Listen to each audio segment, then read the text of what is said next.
So in this second section of the home, you'll see for the channel you're selected on kick in, you can see your gain level and your trim level and your filters and any sort of delay that you may have going on. And this isn't delay that you're thinking of, this is just delaying it strategically of when it comes out of the main speakers in-house. And that's just a strategic way to basically have like some of the effects kind of happening after the initial impact, which is what we've got going on the kick in and kick out. So anyway, we'll go into here and we'll see that we've got the gain. You can turn the gain up and down. Now the gain does affect our live stream audio. So the people, the technicians who go in and mix underneath the sound booth here, this gain will affect them just like it did on the last soundboard. So what I like to do, we're gonna get all of our gains set for every single instrument, and then we can build our live stream audio off of that. But if you ever had maybe, let's say for instance, let's go to bass. So the bass is set at a 40 dB of gain, and that was set up for Mark's bass. So Dan comes in and maybe his bass is quite a bit less in signal feed that we're getting. So we need to basically boost up some more, but we don't want to adjust the gain for the live stream audio. We want the live stream audio to stay the same for the gain settings. So what we can do instead is we can turn up our trim. We can trim positively so that we can hear and get the signal that we want out of Dan's bass. The idea here, we're trying to basically get around -12, between -12 and -6 on this little section here, but you don't want to clip, so you want to leave some headroom there, so try and aim for -12. So as he would play, you would see this signal jumping up and down, and you want it to basically hit up at -12 at his hardest style of playing, but you don't want it to clip. And if you see a couple going towards -6, this section right here, that's okay.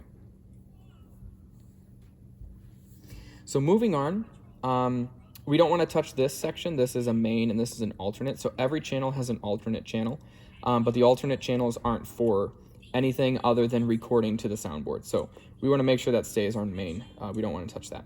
We've got the filter, and this is where you can select some stuff. So like you'll see we've got selected a low cut and a high cut.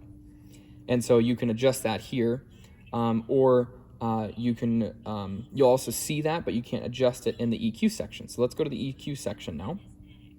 And in the EQ section, you see basically your 1, 2, 3, 4, 5, 6 band parametric EQ. And this is a graphical EQ. So you can quite literally just take this and move it around if you had to. But all of these are going to be set really well, and we've already tested these out, and they are pristine. They sound really good. The only stuff we're going to be basically changing any of this is just really small changes for specific instruments or specific vocals. And then we're going to save those as presets, which we'll go over in the next video. Then we've got the next section would be our gate, but the gate can also be a couple different things. So for instance, on drums, let's go back here.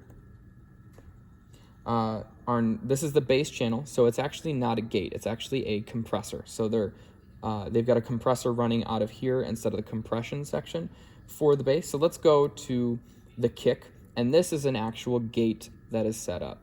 But you could also choose a couple different things to put in here instead. Again, you'll probably never have to actually do that though. In the next section, we've got our compression. And so you've got all of your compression lined up here, and you can go through and dial some of that in if you wanted to. Again, all of this stuff is, you're not gonna have to touch it. And then you've got effects inserts here. So we could put a special effect in, but we don't have to do that. There's only 16 of them, so we have to use them wisely. So you'll see a lot of these are already used on buses or for maybe bass guitar here and things like that. So we don't actually have to really touch those. The next section is what's being sent to the mains.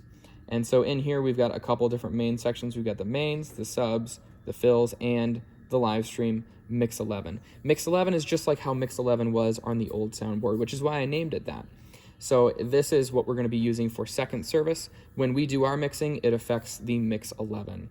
So we've got a couple things that are going into mix 11 directly, such as some of the kicks, but you'll see the snares are not. The snares are going to that drum bus, the drum dry bus.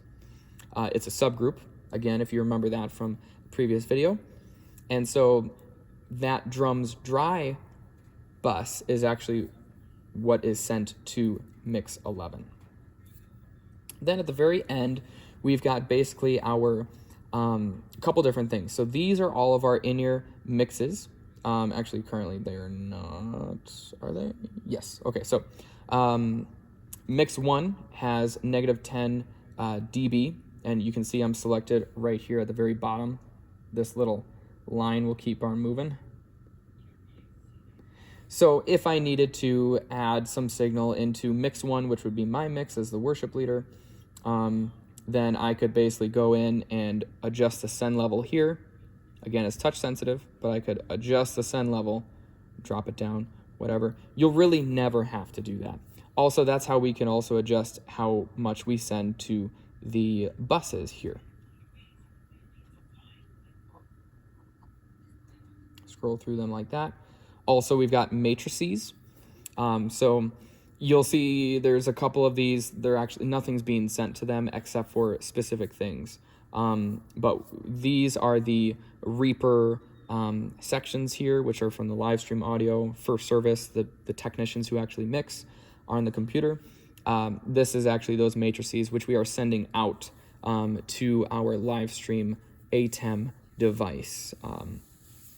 So you'll see that there. You'll also see the lobby is actually in here. I have the main actually being mix 11, and I decided not to make it the lobby.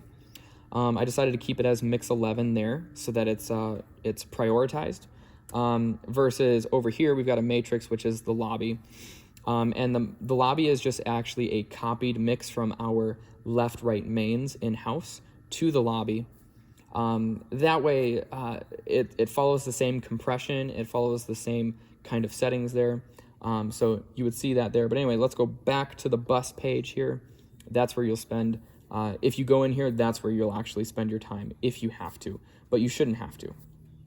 And then we've got this section, which is the tap point. If we drop that down, we can decide for our in-ears where you want to hear these instruments. So the snare top, we could put that in before, just as raw input, or we could send it after the filter. The filter, again, was that low cut or that high cut on the EQ.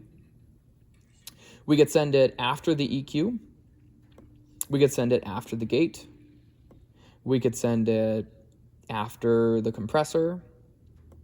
We could send it after the effects insert one, which could be anything. Here, there's nothing. So anyway, that's where it is, and that's saying that this is pre-fader, which again, you might remember on the old soundboard, we need to have things set as pre-fader. So this particular channel is set up as pre-fader to all of the in-ears, which is good. That's exactly how you want it. Okay, and that is the entire channel strip completely explained. Again, you won't really have to go into depth. You'll probably have to hit the second one and adjust your gain and maybe your trim. If it's a new instrument, you might want to adjust the gain, but we're hoping to get, by the time we roll all this out, the gains set universally, and we just have to adjust the trim so that the live stream audio computer can basically keep all of the raw signal that we are pumping to it.